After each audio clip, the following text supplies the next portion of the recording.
Thank you, Janabi Deputy Speaker, for giving me the time. जब जनाब speaker फलस्तीन का जिक्र आता है, गाज़ा का जिक्र आता है, it is always a sad day for the entire Muslim world, especially उन ममालिक के लिए जो साइड बाय साइड है, लेकिन आज तक फलस्तीन का गाज़ा का हेल्प नहीं कर सके।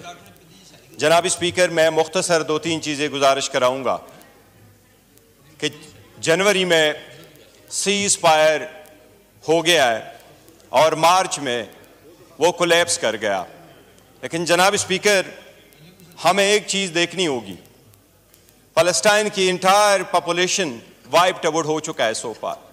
अगर आप उसकी क्रिटिकल व्यू देख लें, मेरे पास यूनाइटेड नेशंस के और मिनिस्ट्री ऑफ हेल्थ के गाज़ा के कुछ फिगर्स मौजूद हैं।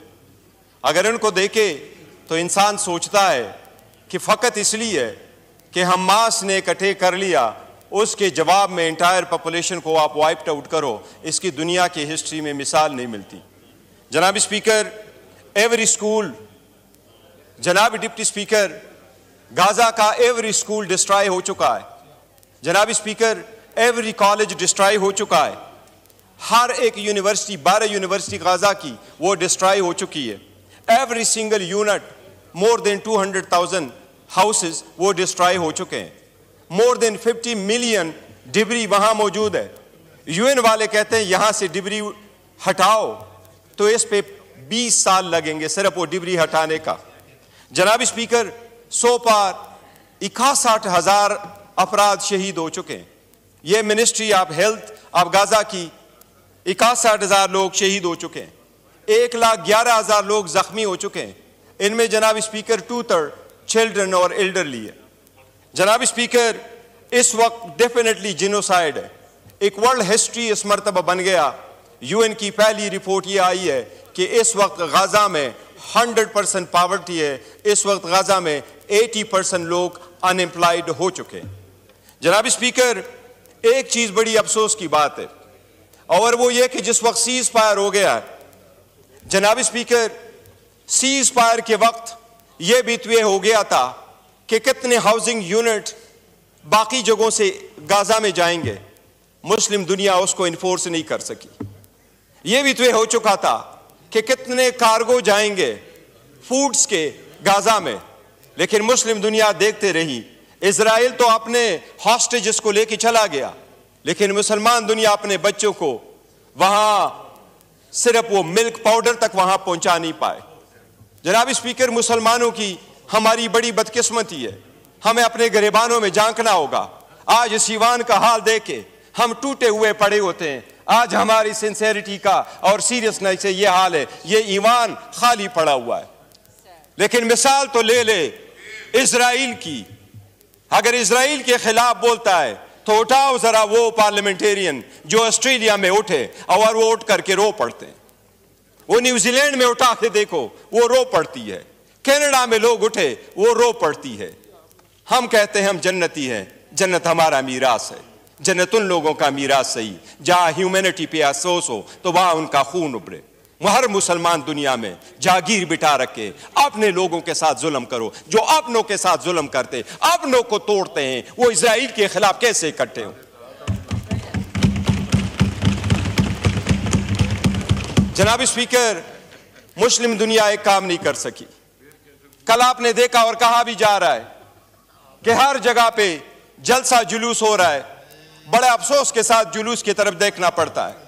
पाकिस्तान में भी आपने जलसे देखे। योराना, किसके जनाब स्पीकर, किसके जलसे थे? वो किसी सेक्ट के, किसी फिरके के, किसी पार्टी के। कभी पाकिस्तान की कम्युनिटी इकट्ठी नहीं निकली।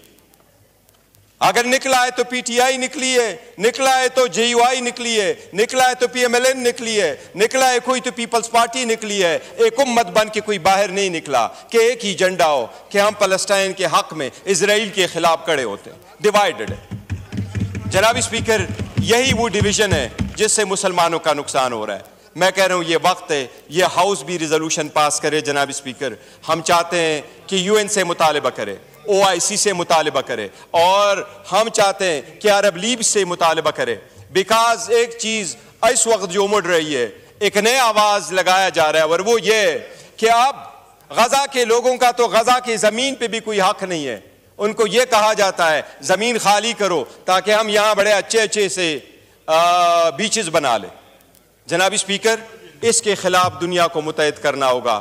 کاش کوئی خان جیسا کوئی لیڈر ہوتا جو ایک سال میں 3 OIC کانفرنسز کروا بیٹھتا. آج مسلمان بغیر لیڈر کے.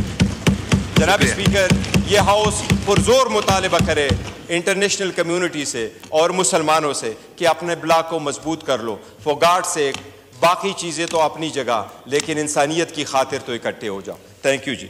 شکریہ جی. عطاء اللہ تارڑ صاحب، ریزولوشن. سر، ریزولوشن پریزنٹ کرنے سے پہلے میں ایسے چند معروضات اس ہاؤس کے سامنے رکھنا چاہتا ہوں. نحمدہ و نصلی علی رسولہ الکریم، اما بعد، فاعوذ باللہ من الشیطان الرجیم، بسم اللہ الرحمن الرحیم. آج اس ہاؤس میں جب کارروائی کا آغاز ہوا تو ایک نعت شریف پڑھی گئی جس کے چند اشعار میں دہرانا چاہتا ہوں، کیونکہ یہ کئی دفعہ رجسٹر نہیں ہوتا. ہم گپوں میں لگے ہوتے ہیں اور نہیں دیکھ رہے ہوتے کہ کیا الفاظ ادا کیے گئے. نعت شریف کی بات کر رہا ہوں، اس میں اگر کوئی اختلاف ہے تو آپ بتا دیں. نہ کریں، مناسب نہیں ہے، اس طرح مناسب نہیں ہے. نو کراس ٹاک، مناسب نہیں، نہ کریں. دیکھیں آپ کے ابھی ممبران بول رہے تھے، نہیں، نو کراس ٹاک. پلیز یہ سیریس لیں ہاؤس کو. ریزولوشن پورے قد سے جو کھڑا ہوں تو یہ تیرا ہے کرم، مجھ کو جھکنے نہیں دیتا ہے سہارا تیرا. ایک بار اور بھی طیبہ سے فلسطین میں آ، راہ تکتی ہے مسجد اقصیٰ تیرا. تو یہ جو نعت شریف کے یہ شعر پڑھے گئے، ان کا مفہوم کیا ہے، ان کا مقصد کیا ہے؟ یہ ہمیں معراج شریف کی یاد دلاتا ہے کہ اس بابرکت سفر کا آغاز بیت المقدس سے ہوا تھا اور مسجد اقصیٰ سے اس کا آغاز ہوا تھا. مقصد یہ ہے کہ آج وہ راہ تک رہی ہے مسجد اقصیٰ کہ جہاں پہ آج مظالم ڈھائے جا رہے ہیں. اور جب یہاں سے زندہ آباد مرد آباد کے نعرے اٹھتے ہیں، میں سیاست کو اتنا مقدس نہیں سمجھتا کہ میں اپنے لیڈر کی تعظیم کروں اور کسی کے لیڈر کی آج تذلیل کروں اس ایشو کے اوپر، یا اپنی خوبیاں گناؤں یا آپ کی کمیاں کوتاہیاں گناؤں، یا میں کوئی ایسی سیاسی بات کروں جس سے یہ فلسطین کا ایشو ڈائلیوٹ ہو. میں مذمت کرتا ہوں جو تقریر یہاں سے بھی کی گئی اور جو یہاں سے بھی کی گئی، جس میں سیاست سے بھرپور پوائنٹ سکورنگ کی گئی فلسطین کے ایشو پہ. یہ سیاست کبھی بھی اتنی مقدس نہیں تھی. مجھے تو اس بچے کی آہو بقا یاد آ رہی تھی جو خون میں لت پت آخری سانسیں لے رہا تھا اور کہہ رہا تھا کہ میں اوپر جاؤں گا تو میں حضور صلی اللہ علیہ وسلم کو بتاؤں گا کہ یہ امت ختم ہو چکی ہے. میرے لیے کسی نے آواز نہیں اٹھائی، اور میں وہ آوازیں جب میرے کان میں گونج رہی تھی تو میں سوچ رہا تھا کہ یہاں سے کیا بات کی جا رہی ہے اور یہاں سے کیا بات کی جا رہی ہے. اور ہم یہ موقع بھی، یہ مقدس ایوان کہتے ہیں، یہ مجھے بالکل مقدس نظر نہیں آیا. مجھے معاف کیجئے گا، میں اس ایشو پہ تھوڑا سا جذباتی ہوں، مگر آپ نے اس ایوان کو کہاں مقدس